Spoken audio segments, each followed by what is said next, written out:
They freaked out when I did that, by the way, because they didn't know that I could do the voice. Yikes. The original Space Jam was a big deal. It came out when I was 11, and this was at the height of my love for Michael Jordan and the Chicago Bulls. And so Space Jam meant a lot to me. Hopefully Space Jam, A New Legacy, will be just as important to this generation as it was to ours. I honestly don't think I ever saw the original Space Jam, but I was still excited about the opportunity to come into this one and to take on this sort of iconic story and try to bring it into the modern era with, you know, the new GOAT, LeBron. The first one was in the 90s, and they actually filmed it across the street from my high school in Long Beach at a baseball field. And a lot of my friends were extras in the movie. So full circle, I think I was always meant to be in this movie. They said, would you like to voice Speedy Gonzalez? And I said, I'd be honored to. I'm actually the first Mexican to voice the character. He's always been voiced by other than.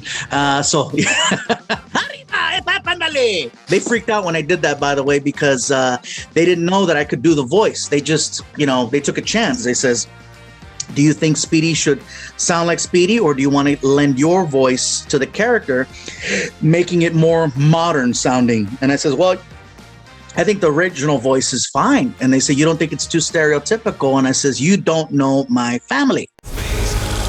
Welcome, King James. I am the king of this domain.